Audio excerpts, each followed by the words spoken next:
Dear all வாழ்க வளமுடன். So இன்றைக்கி ஒரு சின்ன மெசேஜ். இந்த மெசேஜ் நம்ம எதை பற்றி பேச போகிறோம்னாக்கா 180 ஸ்ப்ளிட்டு அதை பற்றி தான் பேச போகிறோம். நிறைய குழந்தைங்க பார்த்தீங்கன்னாக்கா இந்த 180 ஸ்ப்ளிட் பண்ணும்போது சில பேர் குழந்தைங்களுக்கு ரொம்ப கஷ்டமாக இருக்கும், சில குழந்தைங்களுக்கு ரொம்ப ஈஸியாக இருக்கும். அது எப்படின்னாக்கா சில குழந்தைங்களுக்கு நேச்சுரலாகவே நல்ல பாடி ஃப்ளெக்சிபிலிட்டி இருக்கும். அவங்க பார்த்தீங்கன்னாக்கா தினமும் ஸ்ட்ரெச்சஸ் ஒர்க் அவுட் பண்ணுறாங்க, அதனால ஈஸியாக வந்துடும். சில குழந்தைங்களுக்கு மசில்லாம் இறுகி போயிருக்கோம், ஃப்ளெக்சிபிலிட்டியே இருக்காது. அவங்க என்ன பண்ணாக்கா நல்ல ஸ்ட்ரெச்சஸ் ஒர்க் அவுட் பண்ணிவிட்டு அதுக்கப்புறம் ஸ்ப்ளிட் பண்ணுறது தான் சேஃப்டி அதிகம். இந்த சம்டைம் கோச்சஸ் என்ன பண்ணுவாங்கனாக்கா அவங்களுக்கு புஷ் பண்ணுவாங்க, ஏன்னா அவங்க ரெகுலராக ஸ்ட்ரெச்சஸ் ஒர்க் அவுட் பண்ணுறாங்க, அதனால் புஷ் பண்ணாக்கா ஒன்றும் ஆகாது. ஆனால் இந்த யூடியூப்பில் பார்த்தீங்கன்னாக்கா சில பேர் பார்த்தீங்கன்னாக்கா ஒரு 4 எக்ஸசைஸ் பண்ணிவிட்டு இது பண்ணாக்கா உங்களுக்கு 180 ஸ்ப்ளிட் ஈஸியாக வந்துடும் அப்படிலாம் சொல்கிறாங்க.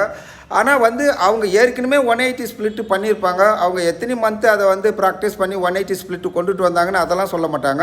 ஆனால் அவங்க 180 ஸ்ப்ளிட் ஈஸியாக உக்காந்துட்டாங்கனாக்கா உடனே என்ன பண்ணுவாங்கனாக்கா நாங்கள் இதை பண்ணி ஈஸியாக வந்துச்சு அப்படின்னு சொல்லுவாங்க. அப்படிலாம் கிடையாது.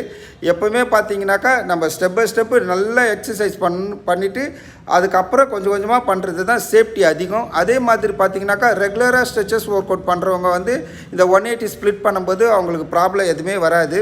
ஆனால் இந்த யூடியூப்பை பார்த்துட்டு எந்த ஒர்க் அவுட்டும் பண்ணாமல் இருக்கிறவங்க திடீர்னு யூடியூப் பார்த்துட்டு இது நம்ம இந்த 4 எக்ஸசைஸ் பண்ணிவிட்டு 180 உக்காந்துலான்னு அப்படி பண்ணாதீங்க.